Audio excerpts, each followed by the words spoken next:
Le village de Tienkourou, en plein cœur du sud du Mali, était enveloppé d'un calme inhabituel ce matin-là. Le soleil se levait timidement à travers les feuillages denses, perçant la brume légère qui couvrait les cases de terre battue. C'était un matin comme les autres pour les villageois, mais pas pour Aïssata. Âgée de seulement 8 ans, Aïssata s'était réveillée avant l'aube, comme à son habitude. Elle avait l'habitude d'écouter la respiration régulière de sa mère, Fatou, qui dormait à côté d'elle sur la natte de paille. Mais cette fois, tout était différent. Il n'y avait pas de respiration, pas de mouvement, pas un mot. Elle secoua doucement l'épaule de sa mère. Rien. Elle appela à voix basse. Puis plus fort. Maman. Maman, lève-toi, il fait jour. Toujours rien. Le silence. Le cœur de la petite se serra. Instinctivement, elle sortit de la case en courant pieds nus vers la case voisine, celle de Tata Fanta, la voisine au grand cœur qui aidait souvent sa mère. Tata Fanta. Tata. Maman ne se réveille pas. Fanta, affolée par la détresse de la fillette, la suivit aussitôt. Quelques instants plus tard, les cris et les pleurs déchirèrent le calme du matin. Fatou, la douce vendeuse de beignets, était partie. Partie dans son sommeil. Partie pour de bon. Aïssata, debout à l'entrée de la case, regardait les adultes s'agiter autour du corps sans vie de sa mère. Son regard était vide, ses petits bras serrés contre sa poitrine. Elle ne comprenait pas tout, mais elle savait une chose, elle était désormais seule. Et dans sa tête, une seule question résonnait. « Papa, où es-tu » Le soir même, alors que le village préparait les rites funéraires selon la tradition Bambara, Aïssata restait assise dans un coin, les genoux repliés contre sa poitrine. Les larmes avaient cessé de couler, remplacées par un vide glacial qui pesait lourdement sur ses épaules d'enfant. Elle observait les femmes recouvrir le corps de sa mère de tissu blanc, l'encens montant lentement vers le ciel, comme si l'âme de Fatou voulait s'élever avec lui. Mais au fond de son cœur, une voix ne cessait de parler. « Et mon père ? Pourquoi il n'est pas là ? Pourquoi il ne vient pas ?» Aïssata n'avait que très peu de souvenirs de lui. On lui avait dit qu'il s'appelait Moussa, qu'il était parti en Côte d'Ivoire pour chercher de quoi mieux vivre. Elle ne l'avait vu que sur une vieille photo, rangée soigneusement dans un pot en métal au fond d'un coffre en bois. Une image floue d'un homme souriant, debout près d'un taxi. C'était tout. Depuis 5 ans, aucun appel, aucun message, aucune lettre. Et sa mère, elle n'aimait pas parler de lui. À chaque fois qu'Aïssata posait la question, Fatou détournait le regard, soupirait, puis répondait toujours de la même manière. « Ton père reviendra, ma fille. Un jour. Quand Dieu le voudra. » Mais ce jour n'était jamais venu. Et maintenant, il était trop tard. Ce soir-là, alors que les villageois pleuraient la disparition de Fatou, une idée étrange mais puissante s'empara de la petite fille. Elle ne pouvait pas simplement attendre. Pas comme sa mère. Elle devait faire quelque chose. Elle devait retrouver son père. Et si elle ne pouvait pas le trouver, alors il la verrait. Quelque part. Elle se leva lentement, le regard plus déterminé que jamais. Elle ne savait ni comment ni quand, mais elle avait pris une décision. Elle allait peindre l'histoire de sa mère. Elle allait peindre son appel au père disparu. Le lendemain de l'enterrement, le village avait retrouvé un silence lourd, pesant, presque sacré. Seule la rumeur du vent dans les arbres et les palans des villageois rappelaient que la vie continuait malgré tout. Mais pour Aïssata, le monde s'était figé. Tata Fanta l'avait accueillie chez elle pour la nuit, promettant de veiller sur elle comme sa propre fille. Mais la petite ne trouvait ni sommeil ni repos. Une idée l'obsédait, il fallait qu'elle parle à son père, même s'il était loin. Au 3e jour du deuil, Aïssata sortit en silence avant l'aube. Dans ses petites mains, elle tenait une boîte, la boîte en métal où sa mère gardait les souvenirs de son père. Elle la posa près du grand mur en banco du centre du village. Un mur laissé vide depuis des années, vestige d'un ancien grenier collectif. Elle ouvrit la boîte. À l'intérieur, il y avait la fameuse photo floue de son père. Un petit tissu que sa mère avait gardé de lui. Une carte postale jamais envoyée. Et un minuscule pinceau que sa mère utilisait parfois pour décorer ses beignets de fête. Le cœur battant, Aïssata se leva. Elle emprunta un peu de charbon, un peu de terre rouge, et commença à tracer, maladroitement, un dessin. Elle dessina un homme, son père, tenant une petite fille dans ses bras. Puis, en lettres enfantines mais poignantes, elle écrivit en dessous. « Papa, où que tu sois. Maman est morte. Reviens, s'il te plaît.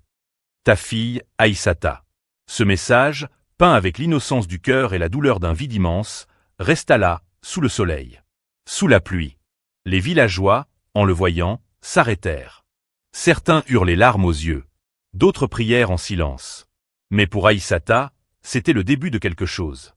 Elle avait planté une graine d'espoir. Et elle espérait qu'un jour, le vent porterait ce message jusqu'à lui. Le dessin d'Aïssata sur le mur avait bouleversé tout le village. Il était devenu comme un mémorial vivant, un cri du cœur qui ne laissait personne indifférent. Chaque matin, les enfants s'arrêtaient devant le message, certains lisant les mots à voix basse, d'autres demandant à leurs parents « Pourquoi son papa ne revient pas ?» Les femmes du marché en parlaient entre deux ventes de légumes. Cette petite a un courage qu'on ne voit plus. Elle n'a pas écrit pour pleurer. Elle a écrit pour faire bouger le monde. Oui, mais est-ce qu'un père qui est parti depuis 5 ans va vraiment revenir? Répondait une autre, dubitative. Tata Fanta, elle, défendait farouchement la mémoire de Fatou. Fatou a trop souffert en silence. Moussa l'a laissée seule. Mais maintenant que la petite l'appelle, peut-être que le destin la vengera d'une autre manière. Mais certains, plus durs, jugeaient la démarche. Peindre un mur ne ramène pas les hommes perdus. Cet enfant rêve. Oui, mais parfois, ce sont les rêves des enfants qui réveillent les consciences. Ce murmure collectif se transforma peu à peu en écho. Le chef du village lui-même vint voir le mur. Il resta un long moment devant l'œuvre, puis hocha lentement la tête. Cet enfant est un exemple. Qu'on ne touche pas à ce mur. C'est désormais le mur du souvenir. Aïssata, sans le savoir, avait déclenché un mouvement. Ce n'était plus seulement une demande.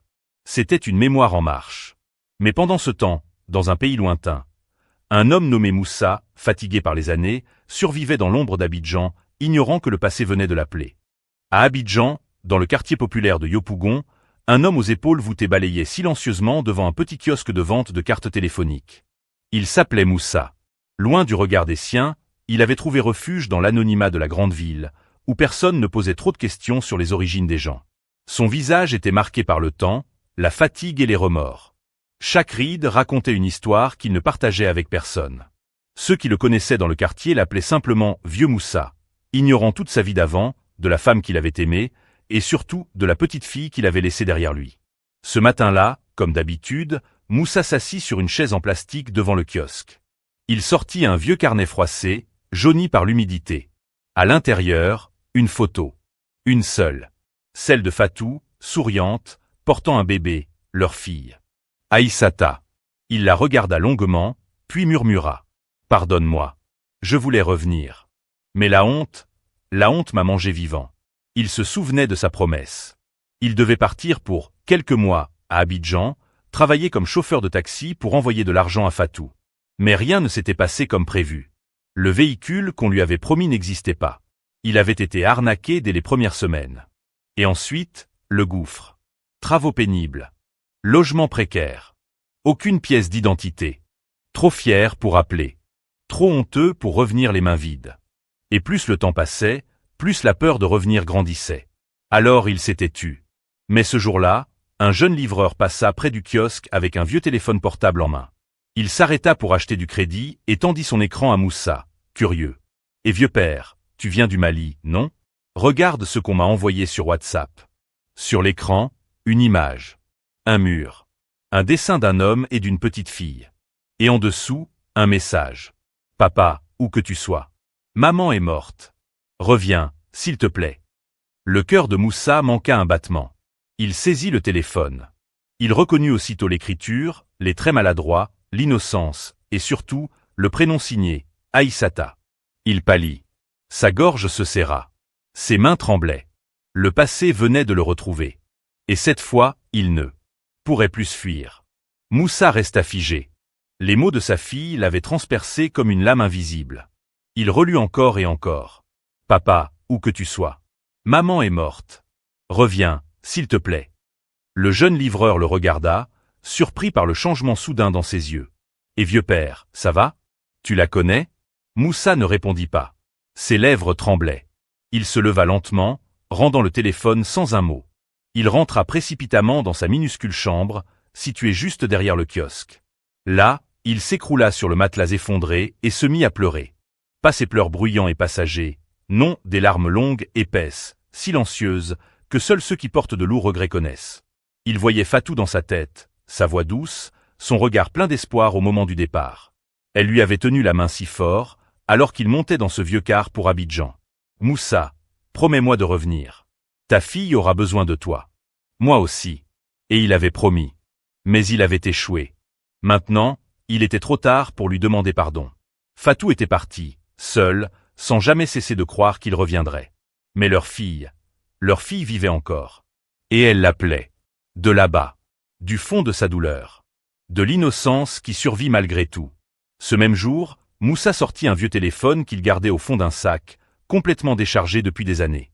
Il se rendit à la boutique la plus proche, acheta un chargeur universel et pria pour qu'il fonctionne encore. À la nuit tombée, le téléphone clignota. Une vieille carte SIM s'activa. Moussa se mit à fouiller parmi ses anciens contacts. Mais les numéros n'étaient plus valides. Fatou n'y figurait même plus. Alors il pensa à un nom, Fanta. La voisine. Celle qui avait toujours été là. Il n'avait pas son numéro, mais peut-être quelqu'un au village l'avait. Il fallait essayer. Le lendemain, il prit une décision. Il devait retourner à Tienkourou. Pas demain. Pas la semaine prochaine. Maintenant. Il ne savait pas ce qu'il allait dire, ni s'il serait rejeté. Mais il savait qu'il devait se présenter devant sa fille. Et lui dire, droit dans les yeux. Papa est là maintenant. Je suis en retard, mais je suis là. Avant l'aube, Moussa quitta discrètement Yopougon. Il portait un petit sac usé contenant à peine quelques vêtements, la photo de Fatou et Aïssata, et un peu d'argent économisé au fil des années. Il n'avait prévenu personne. Il avait juste laissé un mot griffonné au jeune livreur. Merci d'avoir montré cette image. Je rentre là où j'aurais dû être depuis longtemps. Que Dieu veille sur toi. Le quart pour Bamako était long et pénible. 24 heures de route, chaotée, poussiéreuse, sous une chaleur accablante. Moussa n'avait pas fermé l'œil. Ses pensées tournaient en boucle. Et si elle me détestait? Et si elle refusait de me parler? Et si, il était trop tard, même pour elle? Mais plus fort que la peur, il y avait ce lien invisible, celui qui relie le sang au sang. C'était sa fille. Et elle avait osé l'appeler. À sa manière. Arrivé à Bamako, il prit un second car pour Sikasso, puis un troisième pour atteindre le village de Tienkourou, perché entre les collines rouges du sud. Chaque virage semblait lui rappeler un souvenir. Chaque rivière traversée lui ramenait un fragment de Fatou, son rire, sa voix, sa patience. Le dernier tronçon, Moussa le parcourut à pied. Il voulait arriver humblement. Sans bruit. Sans attente. Lorsqu'il aperçut enfin les toits de chaume du village, ses jambes tremblaient. Pas de fatigue, non, mais d'émotion. En longeant le chemin principal, il aperçut un attroupement. Des enfants devant un mur. Et là, face à lui, le dessin. Le dessin de sa fille. Et sous le dessin, son appel déchirant. Il tomba à genoux, incapable de parler.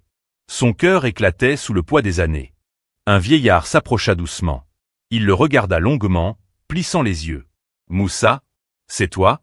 Moussa leva les yeux, plein de larmes. « Oui, c'est moi. » Le vieillard ne dit rien d'abord. Puis il posa une main sur son épaule. « Tu es arrivé trop tard pour Fatou. Mais peut-être pas pour Aïssata. Elle t'attend. » Le vieillard conduisit Moussa vers la maison de Fanta, un peu à l'écart du village, entouré d'un manguier imposant. En chemin, tout semblait ralentir autour de lui. Les enfants cessaient de jouer. Les femmes suspendaient leurs gestes. Les hommes le saluaient à mi-voix, étonnés, certains méfiants, d'autres simplement silencieux. Le père disparu était revenu. Quand ils arrivèrent devant la case de Fanta, celle-ci était assise sur un petit tabouret, en train de piler du mil. Lorsqu'elle leva les yeux et le vit, son visage se figea. Le pilon tomba au sol. Elle s'approcha lentement, méfiante, blessée. « Moussa, » souffla-t-elle. « Fanta, » répondit-il, la voix cassée. Il baissa les yeux. « Je sais que je n'ai pas le droit de parler. Je suis venu parce que j'ai vu le dessin. J'ai vu le cri de ma fille. Je suis en retard, mais je suis là. » Fanta le regarda longuement, les mâchoires serrées, puis soupira profondément. « Tu ne mérites pas son pardon, pas encore. Mais elle mérite des réponses. Elle mérite de savoir que tu es vivant. Attends ici. » Elle entra dans la maison. Un instant passa. Puis deux. Et enfin, Aïssata apparut sur le seuil. Elle avait grandi depuis la dernière fois qu'il l'avait tenue dans ses bras. Mais son visage, ce visage qu'il avait vu sur la vieille photo, c'était celui de Fatou, avec ses yeux à lui. Elle le regarda. Silencieuse. Le cœur battant. Le temps sembla s'arrêter. Moussa tomba à genoux. Les larmes ruisselaient sans honte. Aïssata, je suis ton père. Je suis désolé. Je t'ai abandonné. Je t'ai laissé seul. Mais je suis revenu. Ton dessin, il m'a réveillé. Je ne suis pas digne de toi, mais je suis venu te dire que je t'aime. Et que je veux réparer. La fillette ne dit rien. Elle s'approcha lentement. Très lentement. Puis, elle s'arrêta juste devant lui, et sortit un pinceau. Le même qu'elle avait utilisé pour peindre son message sur le mur. Elle le tendit à son père, doucement. Si tu veux réparer, alors aide-moi à peindre la suite. La suite? Demanda-t-il, la voix tremblante. Elle hocha la tête. Oui. Maman est partie. Mais toi, tu es revenu. Il faut le montrer. Pour que personne d'autre n'abandonne ses enfants. Moussa pleura à nouveau. Pas de tristesse cette fois. Mais de renaissance. Le lendemain matin, le soleil se leva sur Tienkourou avec une chaleur douce, presque bienveillante. Pour la première fois depuis des années, Moussa dormit sans cauchemar, à même le sol, près de sa fille. Il ne s'agissait pas d'un retour triomphal, mais d'un retour sincère. Le retour d'un homme brisé qui voulait recoller les morceaux. Avant même que les coqs ne chantent, Aïssata s'était levée, le pinceau en main, les pieds nus couverts de poussière. Elle réveilla doucement son père. « Papa, c'est aujourd'hui qu'on commence la nouvelle peinture. Tu es prêt ?» Moussa hocha la tête, encore surpris d'entendre le mot « papa » sortir de sa bouche. C'était peut-être la plus grande preuve d'acceptation qu'il pouvait recevoir. Ils allèrent ensemble vers le mur. L'ancien message était toujours là, intact. Les traits noirs de charbon n'avaient pas disparu, et les mots « maman est morte » semblaient encore pleurer à travers la terre rouge. Aïssata toucha doucement le bas du mur, puis dit « Je ne veux pas effacer ce qu'on a écrit. C'est notre vérité. Mais à côté, on va écrire une autre phrase. Une autre image. » Elle tendit la main à son père. Il la prit, maladroitement. Et pour la première fois depuis son départ, ils créèrent ensemble. Ils dessinèrent côte à côte. Une grande silhouette d'homme, cette fois de face, avec un cœur sur la poitrine. Une petite fille tenant la main de cet homme. Et entre eux, un ciel lumineux. Puis, en lettres simples et pleines d'espoir, Aïssata écrivit. Papa est revenu. Maman veille. Et moi, je pardonne. Les passants commencèrent à s'arrêter, silencieux. Certains pleuraient. D'autres souriaient avec émotion. Même les enfants se tenaient calmes, comme si le mur lui-même avait une âme.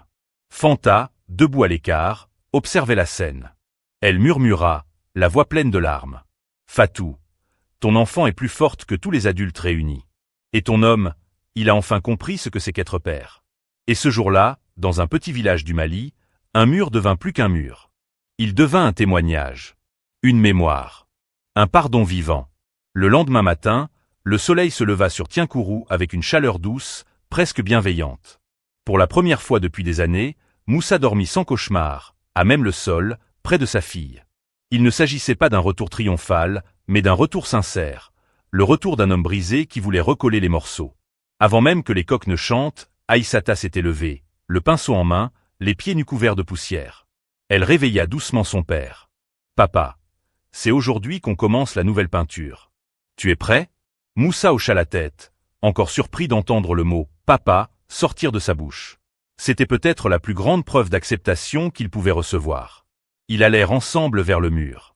L'ancien message était toujours là, intact. Les traits noirs de charbon n'avaient pas disparu, et les mots « maman est morte » semblaient encore pleurer à travers la terre rouge. Aïssata toucha doucement le bas du mur, puis dit « Je ne veux pas effacer ce qu'on a écrit. C'est notre vérité. Mais à côté, on va écrire une autre phrase. Une autre image. » Elle tendit la main à son père. Il la prit, maladroitement. Et pour la première fois depuis son départ, ils créèrent ensemble. Ils dessinèrent côte à côte. Une grande silhouette d'homme, cette fois de face, avec un cœur sur la poitrine. Une petite fille tenant la main de cet homme. Et entre eux, un ciel lumineux. Puis, en lettres simples et pleines d'espoir, Aïssata écrivit. Papa est revenu. Maman veille. Et moi, je pardonne. Les passants commencèrent à s'arrêter, silencieux. Certains pleuraient. D'autres souriaient avec émotion. Même les enfants se tenaient calmes, comme si le mur lui-même avait une âme. Fanta, debout à l'écart, observait la scène. Elle murmura, la voix pleine de larmes. Fatou, ton enfant est plus forte que tous les adultes réunis. Et ton homme, il a enfin compris ce que c'est qu'être père. Et ce jour-là, dans un petit village du Mali, un mur devint plus qu'un mur. Il devint un témoignage. Une mémoire. Un pardon vivant. Dans les jours qui suivirent la nouvelle peinture, le village de Tienkourou ne fut plus tout à fait le même. Le mur, que tout le monde appelait désormais le mur d'Aïssata, était devenu un lieu de passage obligé. Les gens venaient s'y recueillir, d'autres y déposaient des bougies, des fleurs ou des morceaux de tissu en mémoire de Fatou. Mais surtout, il faisait parler. Un vieux griot du village, témoin de plusieurs générations, s'assit un après-midi au pied du mur, entouré de jeunes. Il frappa sur son tam-tam lentement et dit d'une voix grave. Voici l'histoire d'un père qui est parti avec des promesses. Et d'une mère qui a espéré, travaillé, pleuré, jusqu'à son dernier souffle. Voici l'histoire d'une fille qui n'a pas choisi la douleur, mais le pardon. Écoutez, vous tous, hommes et femmes, ce mur n'est pas une plainte. C'est un appel à être meilleur.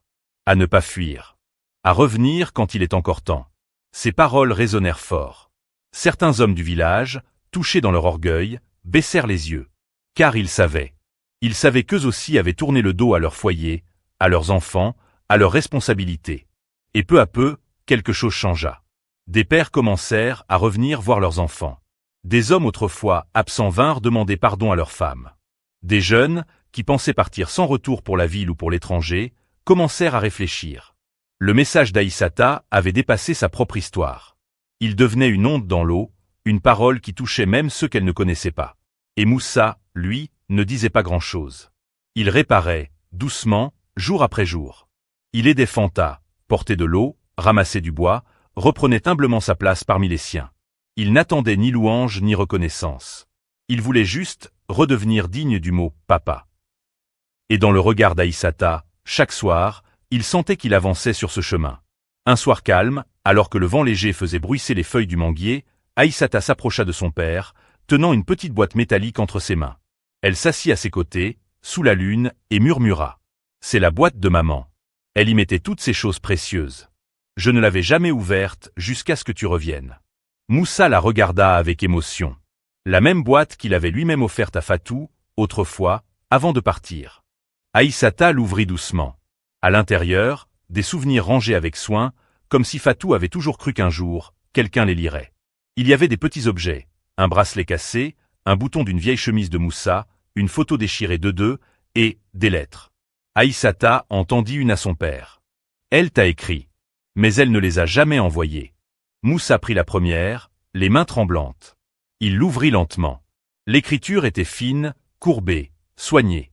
Et la voix de Fatou sembla sortir du papier. Moussa, mon époux. Aujourd'hui, notre fille a marché pour la première fois. Elle a failli tomber, mais elle s'est accrochée. Comme moi, ici. J'espère que tu vas bien. J'espère que tu penses à nous. Moi, je ne t'en veux pas au pas encore. Mais reviens avant que mon cœur ne s'épuise à espérer. Moussa ferma les yeux. Les larmes coulèrent en silence. Une autre lettre. Aujourd'hui, Aïssata m'a demandé pourquoi son papa ne lui écrivait pas. Je lui ai dit que peut-être tu écrivais en silence, dans ton cœur. Moi, je t'écris même si je sais que tu ne liras peut-être jamais. Parce que c'est tout ce qu'il me reste. Et encore une. Je ne suis plus en colère. Je suis fatigué. Mais je continue. Pour elle. Si jamais tu lis ceci un jour, sache que je ne suis pas morte fâchée. Je suis juste partie avec ton nom dans mes prières. Moussa porta les lettres contre son cœur. Puis il regarda Aïssata, bouleversé. Je l'ai perdue, mais je vous ai toutes les deux laissé tomber. Et pourtant, elle a pardonné. Et toi aussi. Aïssata, les yeux mouillés, s'approcha doucement, posa sa tête contre lui. Maman écrivait des lettres qu'elle n'a jamais envoyées. Moi, j'ai dessiné un mur que le monde entier a vu. Peut-être que l'amour, même silencieux, trouve toujours un chemin. Et sous la lueur de la lune, père et fille restèrent ainsi, liés par les mots d'une femme disparue, mais plus vivante que jamais dans leur cœur. Quelques semaines passèrent. Le mur d'Aïssata continuait d'attirer les regards, mais cette fois, bien au-delà du village. Des gens venus de localités voisines, des enseignants, des imams, des mères isolées, tous venaient lire le message peint avec du charbon et du cœur. Un matin, un pick-up blanc s'arrêta à l'entrée du village. 2 jeunes journalistes descendirent, suivis d'un caméraman. Ils venaient d'une radio communautaire de Sikasso. L'un d'eux, une femme dynamique nommée Mariam, avait entendu parler du mur lors d'un voyage. Elle avait été bouleversée par l'histoire. « Où est la petite fille qui a peint ce message ?» demanda-t-elle aux villageois. « Elle s'appelle Aïssata. Et son père est revenu » répondit une vieille femme avec un sourire attendri. Mais leur histoire n'est pas finie. Guidés jusqu'au mur, les journalistes s'arrêtèrent, émus. On dirait un mémorial, mais aussi une promesse, murmura Mariam. C'est plus qu'une histoire familiale. C'est le miroir d'un peuple, d'un silence qu'on ne dénonce jamais. Ils trouvèrent Aïssata assise sous le manguier, un cahier ouvert devant elle. Elle dessinait de nouveaux personnages, un père, une mère, une fillette, tous les trois sous un même arbre. Mariam s'agenouilla doucement à côté d'elle. « Bonjour Aïssata. On nous a beaucoup parlé de toi. On aimerait que le monde entende ton histoire. Tu serais d'accord pour parler ?» La fillette leva les yeux, un peu intimidée. « Si je parle, est-ce que des papas perdus reviendront aussi ?» Mariam sourit, touchée. « C'est ce qu'on espère tous. Parce que ton histoire a le pouvoir de réveiller les absents. » Moussa, qui observait la scène de loin, s'approcha lentement. Il craignait encore d'être jugé. Mais Mariam s'adressa à lui avec bienveillance. « Monsieur Moussa, vous êtes peut-être parti. Mais vous êtes revenu. Et parfois, revenir demande plus de courage que de rester. » Ils enregistrèrent un petit reportage. Aïssata raconta son histoire, sa peinture, sa mère, son espoir. Moussa parla à voix basse, les yeux humbles, assumant tout. Le soir, avant de partir, Mariam dit « Ce que vous avez fait, ici, ce mur, ce n'est pas seulement pour vous. C'est une lumière pour d'autres. Merci de l'avoir allumé. » Et alors qu'il s'éloignait en voiture, Aïssata regarda son père. « Tu crois que maman nous voit ?» Moussa serra doucement sa main. « Oui, ma fille. Et je crois qu'aujourd'hui, elle sourit. » Quelques jours plus tard, alors que la saison sèche battait son plein, les villageois se réunirent comme chaque soir sous le grand manguier pour écouter la radio à pile que le vieux griot sortait pour l'éveiller. Ce soir-là, quelque chose d'inhabituel se produisit. Après les actualités régionales, une voix féminine résonna à travers le petit haut-parleur. « Ce soir, nous vous emmenons dans le sud du Mali, au village de Tienkourou, où une fillette de 8 ans a bouleversé tout un pays avec un simple dessin sur un mur. » Les visages se figèrent. Tous tournèrent la tête vers Aïssata, qui était assise contre son père. Elle rougit timidement, surprise. La journaliste racontait l'histoire avec émotion. Après le décès de sa mère, Fatou, une femme courageuse abandonnée par son mari, la petite Aïssata a peint un message poignant sur le mur central du village. « Papa, où que tu sois, maman est morte. » Puis vint l'extrait enregistré. La voix d'Aïssata, douce mais ferme, traversa les ondes. « Je voulais que mon papa sache que je l'attendais encore. Même si maman n'était plus là. Même si je ne savais pas s'il allait revenir. Je voulais qu'il sache qu'il pouvait toujours le faire. » Moussa, assis à côté d'elle, sentit les larmes monter. Il n'avait jamais pensé qu'un jour, il entendrait sa fille parler de lui à la radio. Et surtout, avec tant de pardon. La journaliste conclut. Depuis la diffusion du message d'Aïssata, d'autres enfants nous ont écrit. D'autres femmes ont appelé pour dire qu'elles vivaient la même chose. Le mur du village de Tienkourou est devenu un symbole. Une voix pour les enfants oubliés. Un long silence suivit l'émission. Puis, le griot frappa une fois sur son tam-tam et dit « Aujourd'hui, une enfant a changé ce que des adultes n'osaient même pas nommer. Le nom d'Aïssata restera dans nos mémoires. Elle n'a pas hurlé. Elle a dessiné. Et le monde l'a entendu. Tout le monde applaudit, mais Aïssata, elle, tourna simplement les yeux vers le ciel étoilé. « Merci, maman.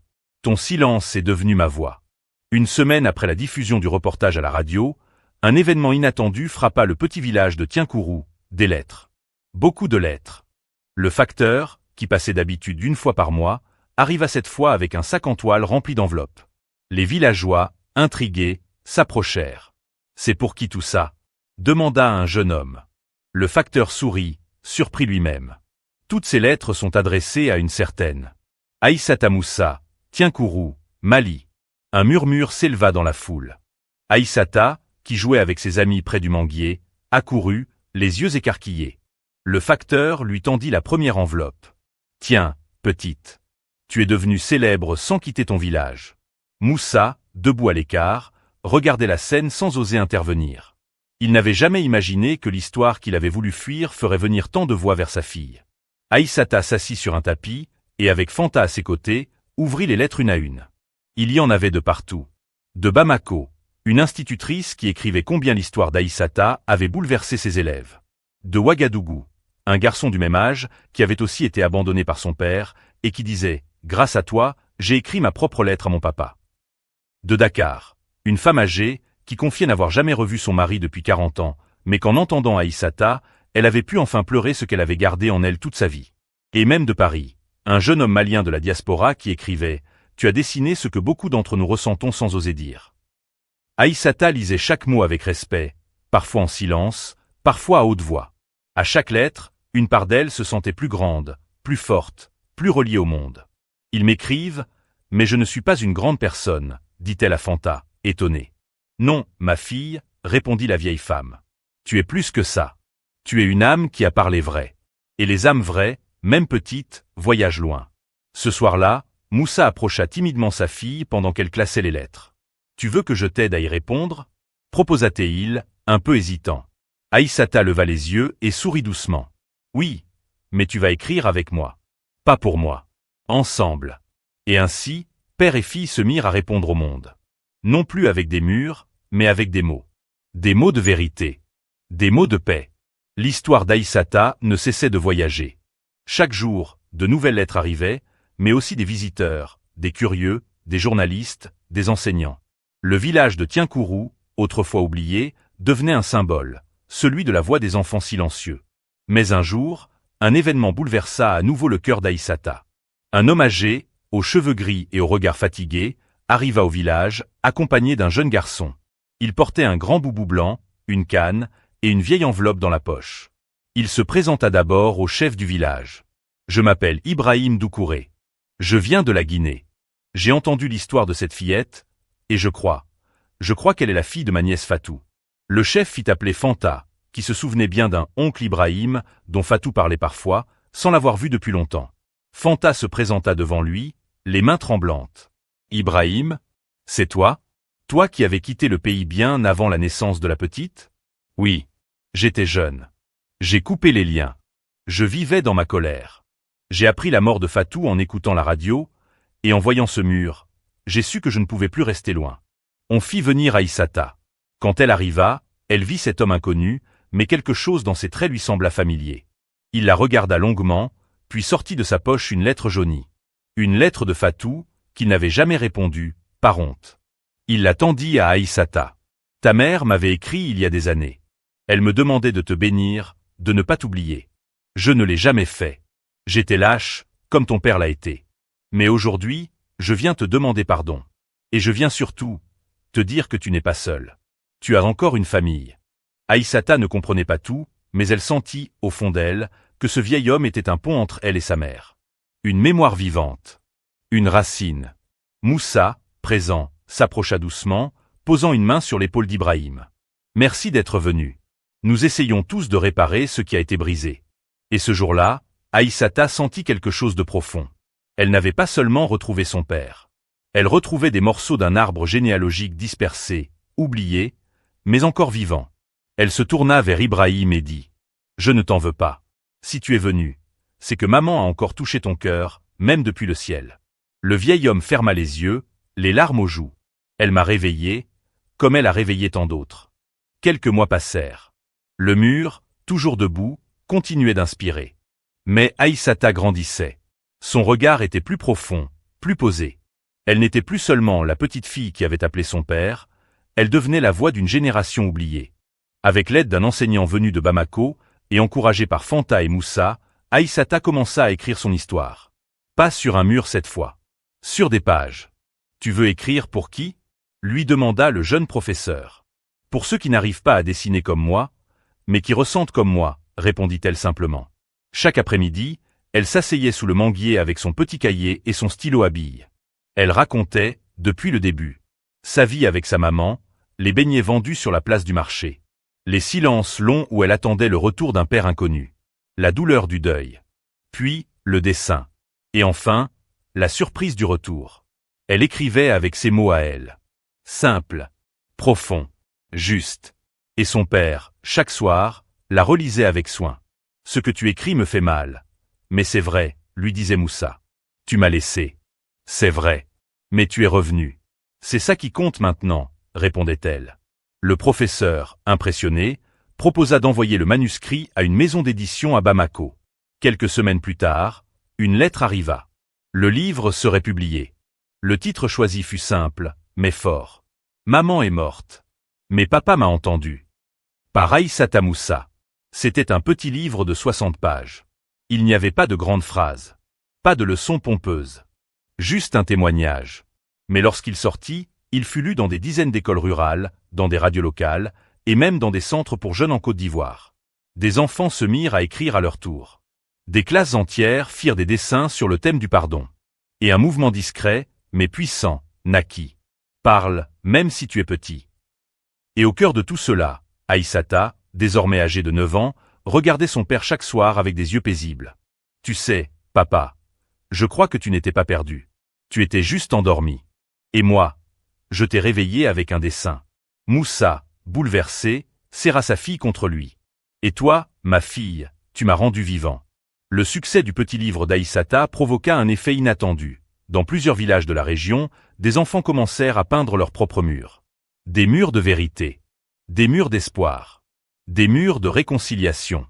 À Koulikoro, une fillette peignit un cœur brisé avec l'inscription « Papa, je ne te connais pas, mais je t'aime quand même ».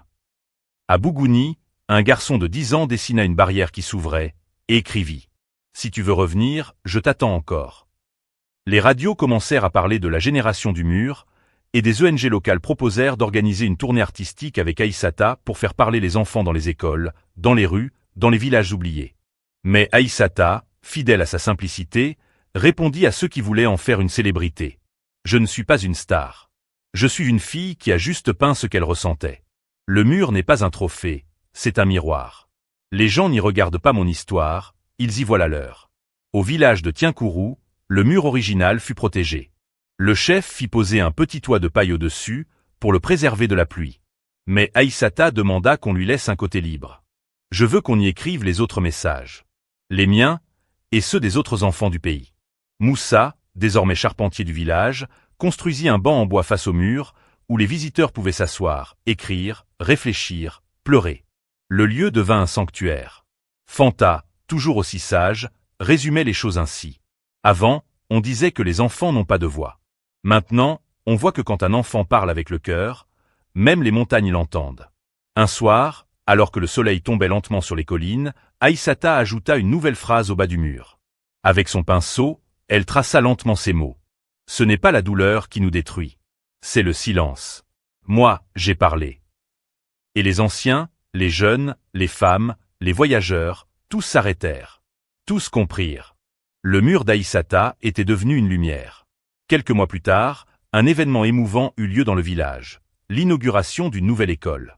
Pendant longtemps, les enfants de Tienkourou étudiaient dans une vieille case au mur fissuré, sans livres, avec des bancs en terre cuite et des tableaux en ardoise effacés. Mais grâce aux livres d'Aïssata, aux reportages radio et aux lettres venues du monde entier, une association malienne de la diaspora décida de financer la construction d'une école moderne dans le village. Le chef, ému, déclara lors de la cérémonie. C'est grâce à une enfant. Pas un homme d'affaires, pas un politicien. Une fille de notre terre. Aïssata a parlé, et le monde l'a entendu. L'école fut baptisée École du Mur d'Espoir.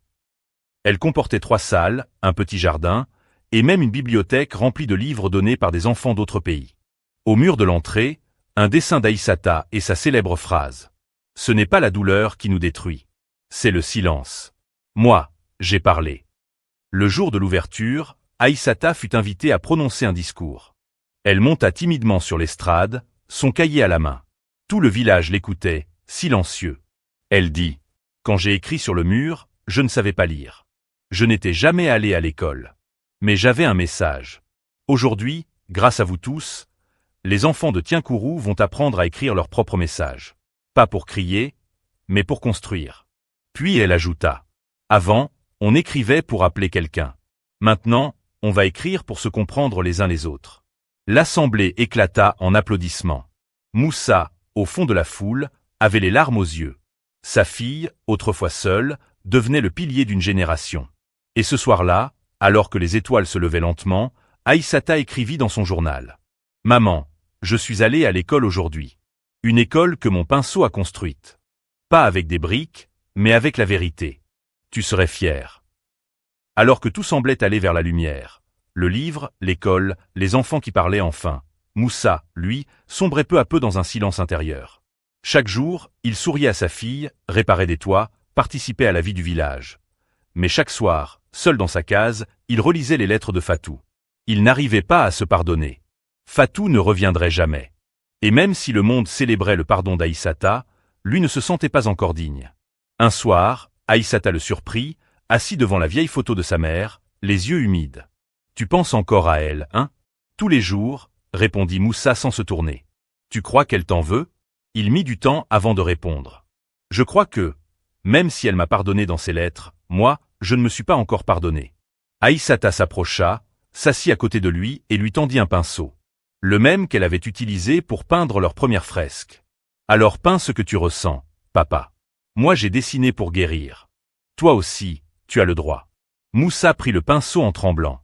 Il n'avait jamais peint de sa vie. Il se leva, marcha lentement vers le mur d'Aïssata, et sans dire un mot, traça une silhouette. C'était lui. Mais agenouillé. Tête basse. Puis il ajouta une silhouette lumineuse derrière lui. Fatou. Elle posait sa main sur son épaule.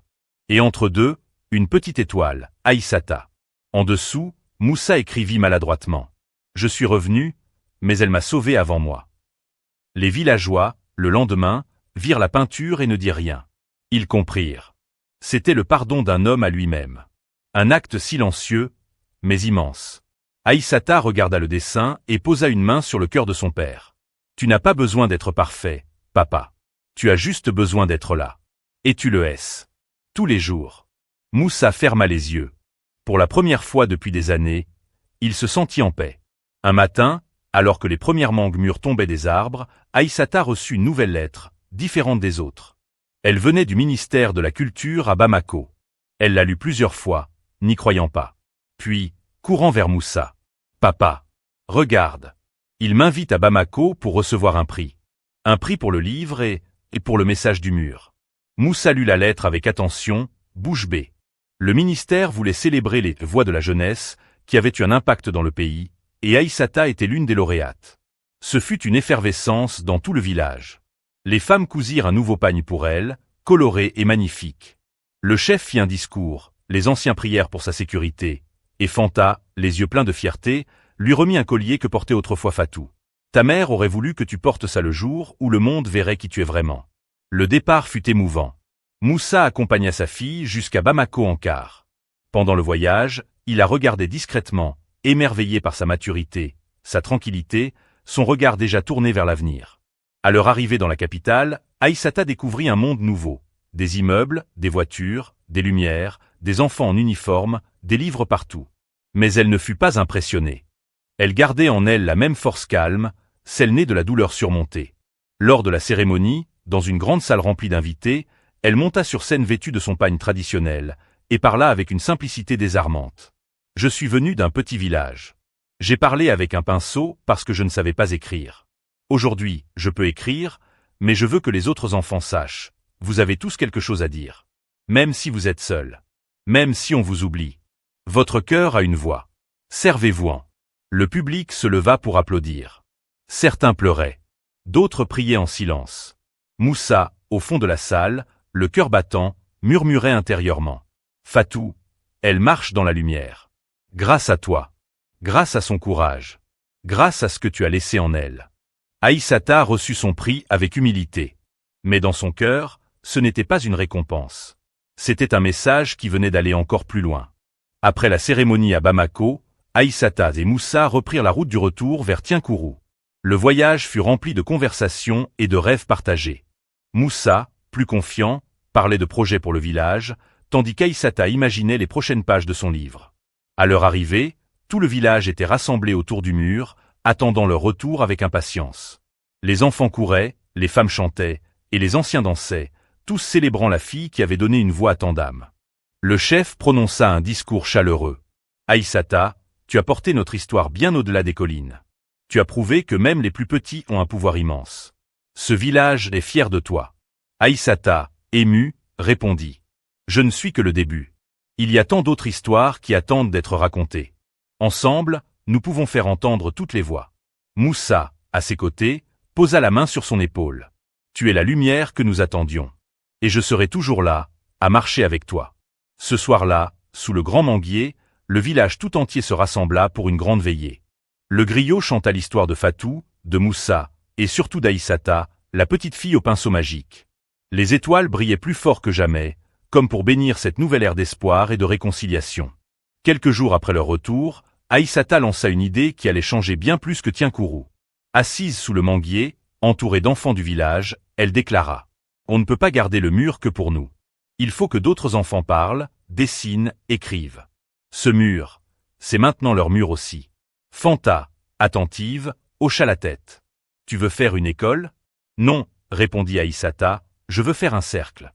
Un cercle d'enfants comme moi, qui ont été oubliés, qui ont quelque chose à dire. » Et ainsi naquit le cercle des enfants oubliés.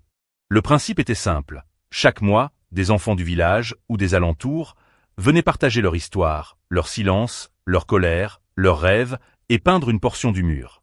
Les murs du village se couvrirent peu à peu de mots, de cœurs, de mères absentes, de pères qui reviennent, de dessins d'enfants tenant la main de l'espoir.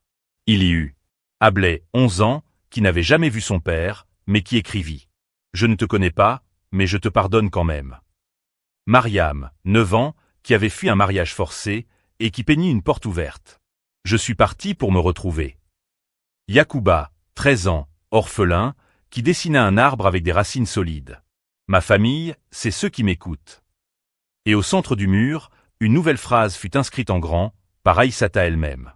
Ici, personne ne crie, mais tout le monde est entendu. Les adultes commencèrent à venir écouter. Et pour la première fois, les enfants parlaient, et les grandes personnes se taisaient. Le cercle grandissait, et Moussa devint l'un des encadrants.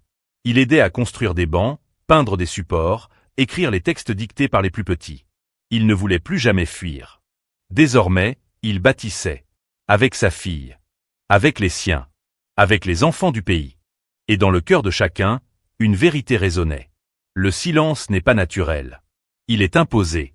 Mais la parole, elle, est une délivrance. Le « cercle des enfants oubliés » ne resta pas un simple projet local. Grâce à la radio et aux livres d'Aïssata, l'impact traversa les frontières des villages et arriva jusqu'aux villes, et jusqu'aux hommes qui s'étaient tus depuis trop longtemps. Un matin, un jeune homme apparut au village, les pieds poussiéreux, une sacoche à la main. Il demanda timidement « Est-ce ici qu'on entend les enfants qu'on n'a jamais écoutés ?» On le mena jusqu'au mur. En le regardant, il se mit à pleurer. « Mon fils a écrit ici. Je l'ai reconnu. Il avait dessiné un ballon cassé, comme celui que je lui avais offert avant de partir. » Il s'agenouilla, toucha le mur, et dit « Je croyais que j'avais fui la pauvreté. Mais j'ai fui mon devoir. Mon rôle de père. Je suis revenu, parce qu'un dessin m'a transpercé le cœur. » Ce ne fut pas un cas isolé. Dans les semaines qui suivirent, d'autres hommes revinrent. Certains après 5 ans, d'autres après 10. Tous changés, tous marqués, tous réveillés par la voix des enfants. Certains furent pardonnés, d'autres durent attendre. Mais un mouvement était né. La réapparition des pères. Dans les écoles, dans les quartiers, dans les villages reculés, on parlait désormais du « mur qui fait revenir les hommes ». Les chefs de village en discutaient. Les imams en faisaient des prêches. Les radios locales ouvraient des émissions spéciales où les enfants lisaient leurs lettres à voix haute. Et Aïssata, elle, continuait de guider, sans orgueil, sans bruit. Juste avec sa vérité, sa tendresse, et son rêve de reconstruire ce que tant d'adultes avaient laissé s'effondrer. Un soir, alors qu'elle aidait un petit garçon à écrire sa lettre à un père disparu, elle lui dit doucement « Tu sais, ce n'est pas parce qu'il est loin qu'il ne peut pas entendre. Le cœur, parfois, entend plus fort que les oreilles. » Et le garçon, en larmes, sourit pour la première fois. Le mur de Tienkourou était désormais entièrement couvert. Plus un seul espace vide. Chaque pierre portait un mot, un dessin, un espoir, une blessure exprimée, un pardon donné. Mais surtout, une vérité libérée. Un matin, les anciens du village convoquèrent Aïssata. Le chef, assis sous le manguier sacré, déclara avec gravité et tendresse. « Ma fille, ce mur est devenu une mémoire vivante. Mais il est temps que tu écrives ton dernier message. Pas pour finir l'histoire, mais pour laisser la place aux autres d'en commencer une nouvelle. » Aïssata baissa les yeux un instant. Puis, lentement, elle se leva, marcha jusqu'au sommet du mur, là où le soleil du matin frappait le plus fort. Moussa, Fanta, et des dizaines d'enfants l'observaient, silencieux. Elle leva son pinceau une dernière fois, comme on lève un flambeau. Et, avec assurance, traça ces mots en lettres rondes et simples. « Je n'ai plus besoin d'attendre.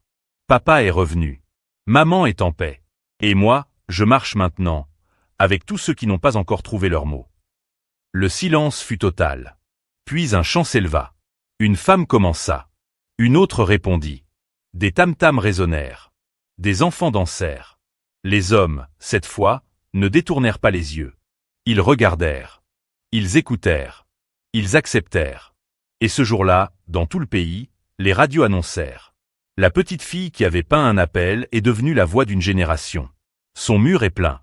Mais les cœurs, eux, sont désormais ouverts. À la tombée du jour, Aïssata et Moussa s'assirent côte à côte devant le mur, les pieds dans la poussière tiède. Tu crois qu'un jour, tout ça sera oublié? Demanda-t-elle doucement. Non, répondit Moussa. Parce que ce n'est pas un mur que tu as construit. C'est une route. Et les routes ne s'effacent pas quand elles ont été tracées avec la vérité. Aïssata sourit. Et tandis que les étoiles s'allumaient une à une brise légère passa sur le mur, comme le souffle invisible d'une mer apaisée.